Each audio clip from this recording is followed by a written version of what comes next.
পররাষ্ট্র উপদেষ্টা তৌহিদ হোসেন বলেছেন, বাংলাদেশ ভারত সম্পর্ক আরও স্বাভাবিক করতে ঢাকায় মন্ত্রী পর্যায়ের বৈঠকে বসতে নীতিগতভাবে একমত হয়েছে দুদেশ।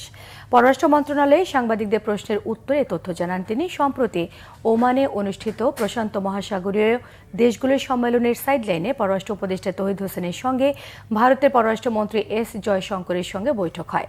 ঢাকায় পররাষ্ট্রমন্ত্রী পর্যায়ের বৈঠকের বিষয়ে সেখানে দুদেশের শীর্ষ কূটনীতিক একমত হন বলে জানিয়েছেন তৌহিদ হোসেন। পানি, ব্যবসা বাণিজ্য সহ বিভিন্ন বিষয় আলোচনা হয়েছে বলেও তিনি জানান। তবে দেশ থেকে পালিয়ে ভারতে আশ্রয় নেওয়া সাবেক প্রধানমন্ত্রী শেখ হাসিনাকে ফিরিয়ে দেওয়ার বিষয়ে কোনো আলোচনা হয়নি বলে জানিয়েছেন পররাষ্ট্র উপদেষ্টা। আমি তাকে ইনভাইট করেছি যে আমাদের তো ফরেন সেক্রেটারি লেভেলে মিটিং হয়েছে, ফরেন মিনিস্টার্স লেভেলেও কিন্তু আমাদের একটা মেকানিজম আছে।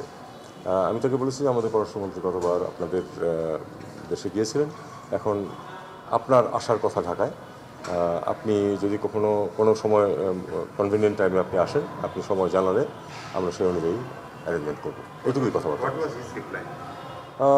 হি ওয়াজ পজিটিভ, কিন্তু দুই পক্ষই আমরা মোটামুটি এ ব্যাপারে একমত হয়েছি যে এগুলি সব দূর করে একটা গুড ওয়ার্কিং রিলেশন, যেটা আমরা ব্যবহার করি, এটাতে আমাদেরকে পৌঁছতে হবে।